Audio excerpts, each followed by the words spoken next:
Party und Krieg. Zwei Wörter, die eigentlich überhaupt nicht zusammenpassen.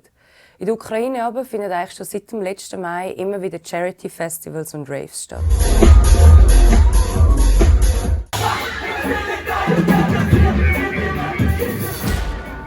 Das heisst aber nicht, dass man an diesen Events den Krieg nicht auch spürt. We are turning off the sound during the every silence, or we are making it much quieter. Jemand, der die Events organisiert, ist der Pledov. Er hat uns gesagt, wieso das seiner Meinung nach die Events vor allem für Soldaten an der Front mega wichtig sind. My first question, of course, is how did you get the idea of holding parties during the war? Like, is there any reason to celebrate? I got this idea when I realized that the spot where they can unite, where they can talk to each other, because before there was the curfew, everybody was stressed, so no personal communication almost. We started with this idea of just some kind of ambient music and the spot where people can spend some time together, and then we improved this idea to and brought their like more cultural sense. I was really worried about how this event will happen, because I was stressed, all my friends were stressed, and it was like constant chillings all the time, few times per week and so on. So yeah, we were super stressed. During the parties, are you afraid that there might be an attack?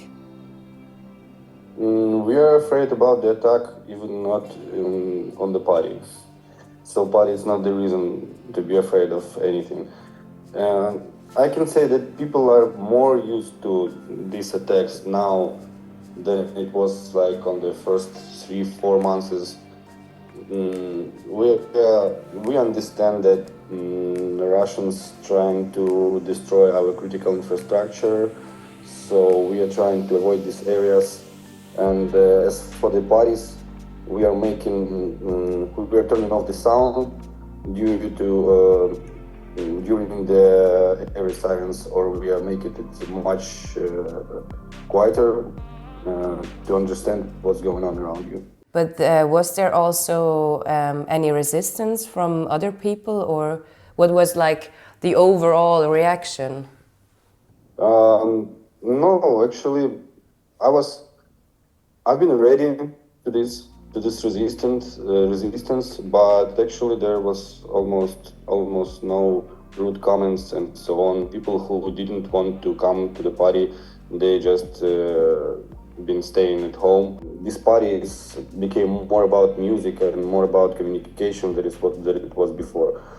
And so even our soldiers, they're coming to the party, and they're pretty happy that these parties are happening now, because after this they understand what they are defending. So they know that this is the result of the work that they're doing on the front line. Oh, okay. Wow, I didn't know that soldiers are coming to your parties. Actually, I'm a bit even worried about the vision of people around the world in Ukraine now, because they're seeing like we are having festivals, we are having parties, and some people can think that it's almost nothing happens here. We are like hanging during the war, and it's like the minor scene. But no, still all the terrible things are happening here in Ukraine. Still a lot of people are dying. We're just more used to this and don't feel it so hard as it was on the first months. But nothing changes.